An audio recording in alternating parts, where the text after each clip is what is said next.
Bismillahirrahmanirrahim. Alhamdulillahirabbil alamin. Wa bihi nasta'in ala umuri dunya waddin. Sallallahu wasallam ala sayyidina Muhammadin khatimin nabiyyin wa ala alihi wa sahbihi wa sallam ajma'in. Nawaitu ta'alluma wa ta'lima wa naf'a wal intifa' wal mudzakarah wa tadhkir wal ibadah wal istifadah wal hadd ala tamassuh bi kitabillah wa bi sunnati Rasulillah sallallahu alaihi wa alihi wasallam wa du'a ila al-huda wa dilala ala al-khair ittiba'a wa jalla wa barakatihi wa qurbihi wa tawabi subhanahu wa ta'ala. Allahumma salli wa sallim ala sayyidina Muhammadin miftahil bab rahmatillah adada ma fi ilmillah salatan wa salaman daimaini bidawami mulkillah wa ala alihi wa sahbihi wa man wala. Allahumma inna nas'aluka fahman nabiyyin wa hifdzal mursalin wa ilhaman malaikatil muqarrabin. Allahumma aghnina bil ilmi wa zayyina bil ilmi wa akrimna bil taqwa wa jamilna bil afiyah ya arhamar rahimin ya arhamar rahimin ya arhamar rahimin. Bismillahirrahmanirrahim. Qala al-musannif al-Imam Al-Ghazali rahimahullahu ta'ala fi kitabih Bidayatul Hidayah ila Abdal. Berkata Al-Imam Al-Ghazali di dalam kitabnya Bidayatul Hidayah sampai daripada perkataannya, dan percakapanmu teratur dan tersusun, dan dengarkan baik-baik perkataan orang yang bercakap denganmu tanpa terlalu menunjukkan keherananmu yang bersengatan. Nah, ini kita membahas tentang adab kita di dalam pergaulan. Jadi jasidin dari Imam Ghazali, percakapmu teratur. Kita berbicara dengan lawan kita itu harus jelas, ya. Bilanya kita jelas, bapandir, maka mudah dipahami. Kalau yang ada jelas bapandir, nah maka orang bisa emosi memaham maksudnya ini mengapa geram ya. Nah, jadi kan jelas kan. Jadi di antara adab kita bergaul juga, percakapan kita atau ucapan kita itu harus teratur, jelas ya, dan tersusun, teratur, tersusun. Dan dengarkan baik-baik perkataan orang yang bercakap denganmu. Nah, bila orang pemandir, kita dengarkan, ya. Jadi antara adab kita juga, tanpa terlalu menunjukkan keherananmu yang bersengatan. Jangan kalau orang pemandir itu kita menunjukkan ketidakpahaman dengan ucapannya, jangan, ya. Kurang adab tuh ya. Kawan pemandir, paham aku aja. Nah, ini kurang adab ya. Apalagi ya ibaratnya kita paham, tapi kan pemandir ada paham.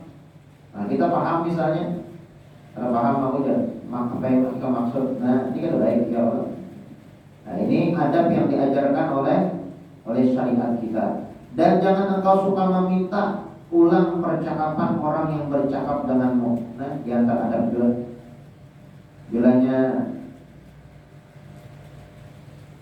kita selalu minta ulangi, nah, dia memang ada jelas kan? Atau seumpamanya ada suara bising, atau ada pesawat kah lewat ya, atau kendaraan atau mobil kah lewat, ada kedengaran, wajar aja kita minta ulang. Maaf dah. Nah, aku kadang mendengar apa yang kamu ucapkan, apa ya bisa kali ulang. Nah, boleh ya.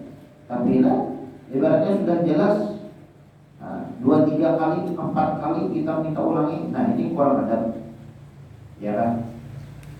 Jangan engkau suka meminta ulang percakapan orang yang bercakap denganmu, dan berdiamlah daripada bercerita tentang kebanggaanmu terhadap kejayaan anakmu. Nah, ada boleh juga kita membanggakan anak kita di hadapan lawan bicara kita, kan ada boleh juga, ya kan? Ya kita kada tahu ya kalau Ini lawan bicara kita nih anaknya jadi apa? Apalagi niatnya anak pokoyo, ya niatnya anak pokoyo, anak putu komjer, ini. Nah, dengan niatan ini membanggakan anaknya itu supaya ya merasa dia itu tersinggung, bagiannya ada boleh lah, ya ada boleh. Jadi jangan engkau suka dan berdiamlah daripada bercerita tentang kebanggaanmu terhadap kejayaan anakmu. Pada mulai kita, ya bangga itu ya sesuatu yang wajar lah. Anak kita mempunyai prestasi, ya kan, mempunyai kelebihan, ya wajar bangga itu. Tapi tatkala kita membanggakan dengan lawan bicara kita, apalagi lawan bicara kita ibaratnya akademisi anak, seumpamanya, ya kata singgung. Nah maksudnya itu tersinggungnya itu. Apalagi ibaratnya bagi kisah-kisah itu dia tidak pasti singgungan. Anak seorang seumpamanya mempunyai penghasilan, lawan bicara ini anaknya pengangguran. Nah lalu berkisah anak putu kamu kada aja. Mau 1 bulan tuh dapat aja bang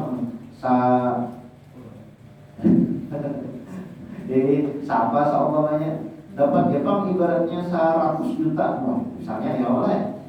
Jadi jangan orang itu sebenarnya lebih juga supaya orang itu singgung. Ada Jepang yang anak putus 100-200 juta sabun sehari ya kalau memang rambut kalau misalnya kalau sehari 100-200 juta aja. Kulihat yang lawan bicara kita ini apa ngarannya anaknya itu kan begawi. Nah ini bukan termasuk daripada adab. Jadi berdiamlah daripada bercerita tentang kebanggaanmu terhadap kejayaan anakmu atau keindahan syairmu atau kehebatan karanganmu dan segala urusan pribadimu. Nah lawan juga, jangan kita membanggakan diri. Jangan kada boleh lah. Aku sugih seumpamanya nih. Aku berilmu, nah aku bisi jabatan, aku berisi kabungesan. Nah, ada boleh kita membanggakan diri kita. Awal man qala ana syaiton. Orang yang pertama kali yang bakahdir aku adalah syaitan. Makanya bilanya kita ialah katujuh membanggakan diri sendiri. Orang ada memuji, timbulnya memuji diri seorang. Orang ada memujinya, ada membanggakannya. Oh ini kasana kemarin berkisah tentang dirinya. Aku bang saja. Yang ada yang membanggakan, kalau itu membanggakan dirinya seorang. Nah ini ada boleh, bukan termasuk daripada adab. Ada boleh, ya kan? Bercerita tentang keindahan atau tentang kehebatan dan kelebihan yang kita punya. Ada boleh. Ya memang ya kalau orang yang sombong itu pasti berisian kelebihan. Biasanya orang yang sombong, orang yang berbangga diri itu satu, orang yang berilmu. Ada 4 yang penyebab orang itu sombong. 1, orang berilmu bisa sombong dengan ilmunya. Yang kedua, orang yang berharta, orang yang berduit bisa sombong dengan duitnya. Yang ketiga, orang yang berisi jabatan, pangkat.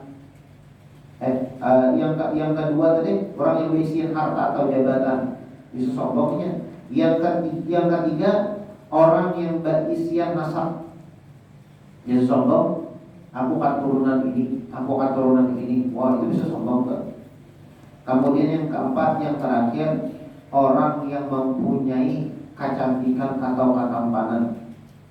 Nah ini bisa sombong. Ada 4 penyebab orang sombong. Ya kan, yang pertama yang berisian ilmu bisa sombong dengan ilmunya. Yang kedua yang berisian harta, pangkat, jabatan bisa sombong. Yang ketiga orang yang berisian nasab, keturunan yang baik bisa sombong. Yang keempat, yang terakhir orang yang berisian katampanan atau kecantikan sombong. Kalanya orang yang banduin kada, ya baharta bisi jabatan kada, katurunan kada ada juga katurunan orang baik, berilmu kada, mau sombong kalau lu mana. Kalau orang berisian kelebihan sombong lah wajar. Ini menyombongkan kelebihan yang dia punya. Tapi kalau yang kada ada berisian kelebihan sombong, nah ini ya banget lagi lah. Kalau syaitan sombong karenanya berbangga dengan ibadah yang dia lakukan. Syaitan ini kan, iblis ini kan ibadahnya luar biasa, sombongnya. Sehingga tatkala disuruh sujud dengan Nabi Adam, biar syaitan, biar iblisnya, Nabi Adam ini orang hanya ya, kenapa jadi aku disuruh sujud lawan Nabi Adam ini dari tanah, aku dari api. Kenapa jadi aku disuruh sujud lawan Adam? Nah, sombong, ya kan, sombong. Timbul penyakit sombong. Penyakit sombong ini bahaya kan? Di antara penyakit hati yang berbahaya adalah sombong. Kan asal maksiat itu yang pertama sombong, yang kedua hasad, yang ketiga toma, tidak pernah merasa puas dengan apa yang Allah Subhanahu wa ta'ala berikan kepada dirinya. Itu asal dosa atau asal kemaksiatan. Sombong, takabur lah. Kemudian pulang hasad, dengki. Kemudian pulang al-hiris, tamak, tidak pernah puas dengan apa yang Allah Subhanahu wa ta'ala berikan kepada dirinya. Makanya ulama mengatakan da'il kibra, hendaklah kita hindari penyakit sombong. Innal kibra lillah wahdah, karena yang pantas sombong itu Allah aja. Ya Allah, yang pantas sombong itu Allah Ta'ala aja. Kita ini kan ciptaannya, makhluknya, apa yang disombong maka semuanya pinjaman dari Allah. Bisian harta diinjami Allah, bisi jabatan diinjami Allah, ya kan? Bisi ilmu diinjami Allah, bisi ketampanan diinjami Allah. Nah, ampun Allah beratan, harusnya kalau yang paling pantas untuk sombong itu Allah Subhanahu wa ta'ala. Da'il kibra, innal kibra lillah wahdah. Tinggalkan sifat sombong, karena yang pantas sombong itu hanya Allah. Wa qad lumina syaitan lamma takabbar, itu syaitan dilaknat oleh Allah gara-gara apa? Gara-gara sombong. Wa man anta ya miskin, siapa engkau wahai orang miskin, hatta tunasi al-mali rida al-kibriya wa tafakhur, sampai-sampai engkau lancang memakai pakaian Allah Subhanahu wa ta'ala, memakai sifat-sifatnya Allah Subhanahu wa ta'ala. Apalagi disebutkan ayyuhan miskin undur min aina asbab, wahai orang yang miskin, coba tengok dari mana asalmu. Wa ala ayyi halin anta wa ila syai'in tasir, dari mana asalmu? Dari sperma, ya, dari tanah, dari sperma. Wa ila ayyi syai'in tasir, dan kita akan dikembalikan oleh Allah Subhanahu wa ta'ala ke tanah. Alaisa awwaluka nutfah mandirah, apakah kalian lupa bahwasanya awalnya kalian diciptakan dari sperma yang hina, wa akhiruka jifah qadirah, dan kita akan mati dalam keadaan menjadi bangkai. Wa anta fi kulli hinin tahmil qadarah, dan kita setiap saat membawa kotoran. Nah, apa yang harus kita sombongkan? Nah, jadi kada bolehlah sombong, ya kan? Bahkan ulama-ulama kita mengajarkan kepada kita agar kita itu jangan sampai merasa lebih baik daripada orang lain sekalipun kepada orang kafir. Itu disebutkan layan bagi lisyaksi ayyadhun annahu afdal min ghairi. Tidak pantas seseorang merasa dirinya lebih baik daripada orang lain, walau kana kafiran, sekalipun dia berbangga di hadapan orang kafir. Banyak orang kafir ternyata masuk neraka, aku masuk surga, tak ada boleh. Kenapa? Li'anna al-ibrah bil khawatim. Karena kita tidak tahu bagaimana akhir hidup kita dan bagaimana akhir kehidupan orang kafir tersebut. Siapa tahu nih orang kafir sebelum meninggal tiba taubat minta ampun lawan Allah, surga. Kita kan belum tahu lagi. Nah, la yanbaghi lisyakhsi ayyadhun annahu afdal min ghairi. Tidak sepantasnya bagi kita yang beriman menyangka diri kita lebih baik daripada orang lain, walau kana kafiran, sekalipun orang tersebut adalah orang kafir. Li'anna al-ibrah bil khawatim, karena kita meyakini bagaimana keadaan seseorang baik atau buruknya dapat dilihat bagaimana akhir hayatnya. Tatkala akhir hayatnya bisa mengucap syahadat, mengucap kalimat la ilaha illallah Muhammad Rasulullah, beriman kepada Allah, selamat. Tapi kalau di tatkala akhir hayatnya tidak mampu untuk mengucap dua kalimat syahadat, maka tidak akan selamat.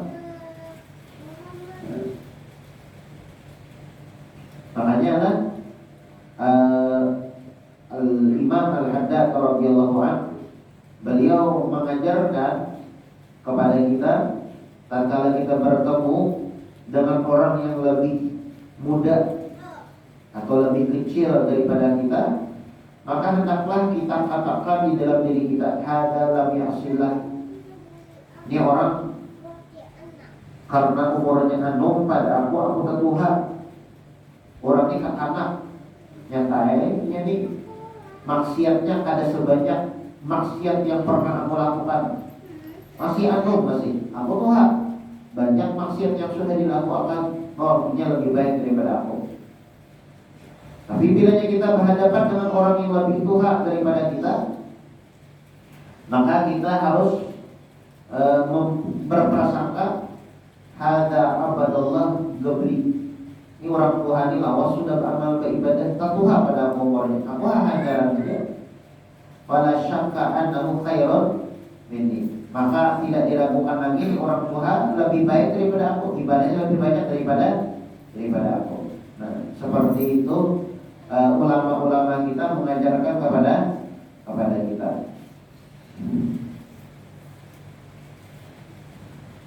Nah, jadi jangan sampai kita itu berbangga diri lah di hadapan lawan bicara kita. Membanggakan misalnya ibadah kita, kan boleh.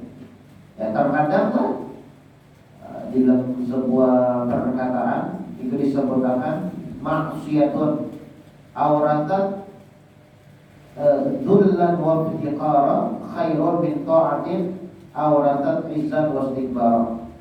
Sebuah kemaksiatan menimbulkan penyesalan di dalam diri yang melakukan kemaksiatan, tapi dia menyesal dengan apa yang dia lakukan. Ampun dan banyak banget dosa yang sudah dilakukan. Nah, menyesal. Orang ini berdosa, menyesal dengan dosa yang pernah dia lakukan. Bahari cuma luar biasa kelakuan. Sebenarnya dosa pernah aku gawe, tapi aku menyesal di pangkat. Kenapa bahari itu melakukan maksiat, melakukan dosa? Nah, menyesal. Melakukan kemaksiatan, melakukan dosa, menyesal ini khairun min ta'atin auratat izzat wa istikbar. Itu lebih baik daripada melakukan ketaatan, beramal beribadah, tapi dia bangga dengan amal ibadah yang dia lakukan. Nah, jangan engkau suka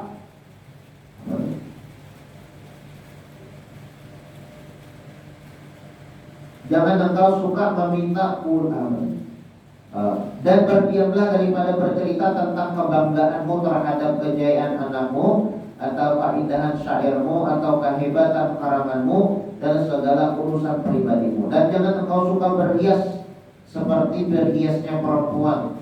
Nah, ada boleh juga. Kalau yang beginian kan berhias juga. Yang lakian berhias juga. Ya, make up gitu. Pakai apa yang di gigi yang abang-abang kan. Bibirnya dihijuinya. Nah, padahal orangnya lelaki. Kalau begini kan ada masalah. Beginian wajar berhias-hias. Nyelalakian berhias-hias. Nanti kada ada juga. Ya kan? Dan jangan pula engkau sembarangan seperti sembarangannya pakaian seorang hamba. Nah, jangan kita tuh berpakaian sembarangan aja kan. Berpakaian seperti pakaian seorang hamba, budak. Ya, berpakaian itu kita dianjurkan baik-baik kayak berpakaian kan. Ada yang berpakaian sengaja ada baik supaya dimarasi orang, ada boleh. Ya kan? Ada boleh. Malah kita dianjurkan berbagus-bagus. Nah, Innallaha jamilun yuhibbul jamal. Innallaha tayyibun yuhibbul tayyiba. Allah Subhanahu wa taala itu indah dan menyukai keindahan. Nabi Muhammad itu pernah bilanya berjalan. Nabi Muhammad SAW bila berjalan di sini pasti ada 3 barang di awak sejahtera. Apa 3 barang tersebut? Yang pertama suroi. Suroi. Dan Muhammad mana suroi sini?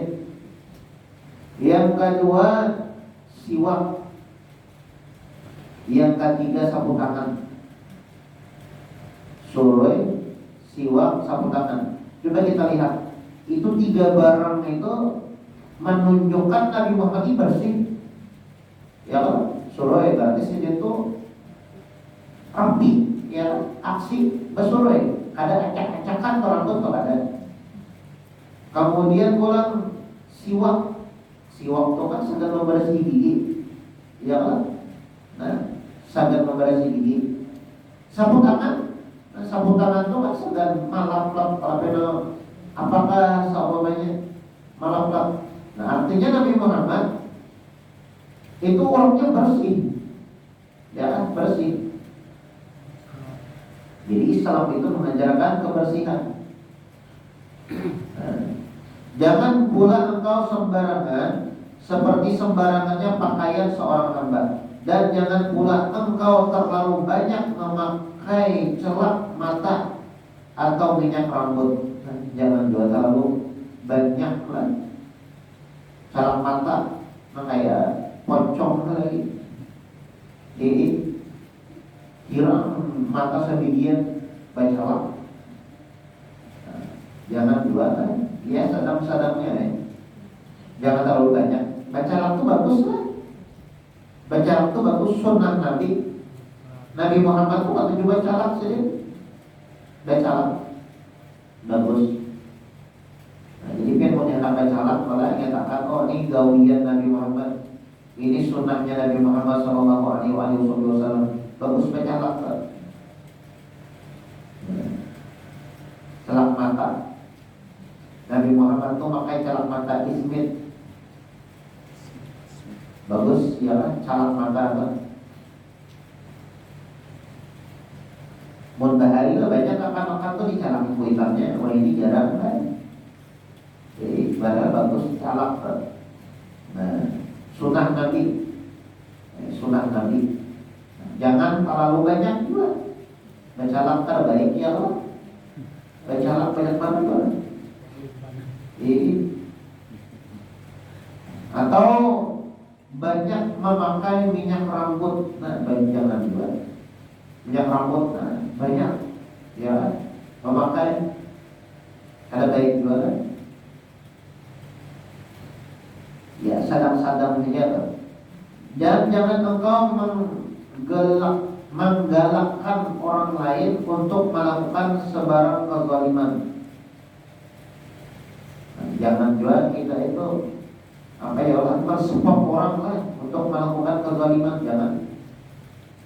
Ada orang melakukan kezaliman, kesalahan, melakukan kemaksiatan, jangan kita support, ya, jangan kita dukung. Bila kita mendukung, disebutkan man dalla ala syarrin kafa'ilin. Siapa yang mendukung melakukan kejahatan, melakukan kemaksiatan, dapat dosa yang sama. Jangan. Dan jangan pula engkau memberitahu anakmu dan istrimu, apakah lagi orang lain, akan berapa jumlah uangmu. Nah, jangan berkisah kita. Duitku 271 triliun Tuhannya aja. Jangan berkisah karena dipikirkan orang. Kayak haruan boleh. Mau jadi bol haruan kan dipikirkan orang, dikombakkan, diunjurikan, disantrupikan. Ya Allah, jadi jangan timbul, jangan berkisah. Kamu bisi kelebihan harta sumbang makan, ya Allah, harus berkisah. Dibakisah dan jangan nyumbang pun ada. Berkisah penyungkihnya bayar di komplit siapa penyunggih mau ada aku aja. Mana di sini ada duit misi triliunan aku aja di sini. Yang lain kan sampai lagi kan. Tuhan isi ada tuh aku berkisah sama kan sampai saya itu jadi duitnya. Tapi menyumbang ada bisa. Perhatian hari raya kurban meminta upah kurban. Meminta upah kurban. Nah, apa dari upah? Nah, jadi jangan memberitahu anakmu. Lawan anak aja ada boleh, lawan istrinya ada boleh. Apakah lagi orang lain? Apa lagi orang lain? Tulisannya apa? Jangan pula engkau memberitahu anakmu dan istrimu, apakah lagi orang lain, apalagi orang lain, akan berapa jumlah uangmu. Nah, pelajaran seperti itu kan ada toh maksudnya, ya Allah, dilarang melawan orang itu yang ada. Karena jikalau mereka mengetahui bahwa uangmu hanya sedikit, mereka akan memandang rendah terhadap dirimu. Mau kita berkisah ya, aku ada berduit, awal berduit. Kadang-kadang lah orang itu berduit aja, tapi kisah ada berduit. Ini kan ada boleh lah, ada boleh. Jikalau mereka mengetahui bahwa uangmu hanya sedikit, mereka akan memandang rendah terhadap dirimu. Dan jikalau mereka mengetahui bahwa uangmu itu banyak, nanti mereka tidak akan puas hati dengan pemberianmu. Mau kita memandang ada duit, kan direndahkan. Apa kita memandang ada duit? Misalnya kita memandang duitmu sekian, julukinya duit. Ya kan mas kada puas. Jadi buat duit aja jangan sampai ada sejuta ini kan, ya Allah. Jadi diremehkan jadinya. Pemberian kita tuh ada dihargainya. Nenek jangan menurut tentu sahabat ada aja. Menurut amunnya menurut kantong sidin banyak ada sing habisan. Ada boleh kan? Dan renggangkan dirimu dari mereka, tetapi engkau bukan bengis. Maksudnya jangan terlalu, ibaratnya kita tuh jangan terlalu parah lah. Lawan orang itu hilang dibawa kita. Renggangkan dirimu. Apalagi kita elang lah, jangan. Kita elang.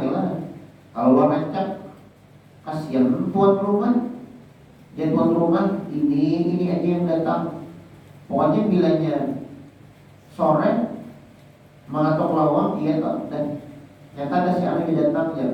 Jangan doa kita itu terlalu rancak bailang itu jangan lah. Zurgiban tasdad hubban. Hendaklah kita bakelang itu jarang-jarang maka akan bertambah kecintaan di antara kita. Kalau kita bakelam itu terlalu sering lah, maka akan dicabut kasih sayang di antara kita itu. Bakelam keluar itu ya Allah. Lalu kadang kecintaan di antara kita. Tapi umumnya lawas kada tamu yang lain, lawan bertamuan yang setiap hari itu lain. Dan lemah lembut terhadap mereka, tetapi engkau sebenarnya bukan lama. Kita pernah dianjurkan lemah lembut, tapi jangan terlalu lama, makanya bencong, ya kan? Lama berpanjang, kayak beginian. Nah, jangan juga. Ya, dianjurkan lemah lembut, tutur katanya, bahasanya, ya kan? Bukan kasar. Dan jangan suka bermain dengan hamba-Mu, nanti akan hilang harga dirimu pada pandangan mereka. Kalau boleh kita bermain dengan hamba-Mu itu orang bawahan ya, orang yang di bawah pada kita. Mereka tujuh terlalu akrab bana ya Allah. Nah, jadi hilang harga diri. Bukan sombong, cuma ya menjaga jarak, jangan terlalu hilang harga diri. Dan apabila engkau terpaksa bertengkar dengan seseorang, maka hendaklah engkau menjaga kehormatan diri. Bilanya kita adalah tapawalan orang, maka hendaklah engkau menjaga kehormatan diri. Ya. Jangan sampai berkata kasar, apalagi main tangan, gara-gara kesalah pandir aja, lalu mendapat tamparan, jangan, ya kan? Dan berhati-hatilah supaya engkau tidak bertindak seperti orang yang bodoh atau gelujuh, dan pikirkan baik-baik hujahmu, dan jangan engkau banyak mengisyaratkan dengan tanganmu, dan jangan engkau banyak menoleh ke belakang, dan jangan engkau duduk di atas kedua lututmu. Banyak larangannya ya Allah. Insyaallah kita lanjutkan pertemuan yang akan datang. Mudah-mudahan Allah Subhanahu wa taala memberikan taufik hidayah serta inayah kepada kita sekalian, sehingga kita dijadikan sebagai hamba yang benar-benar bertakwa kepada Allah Subhanahu wa taala. La hadihi niyyat wa ala man wa bi sallallahu alaihi wa sallam ila hadratin nabi Muhammad sallallahu alaihi wasallam. Al-Fatihah.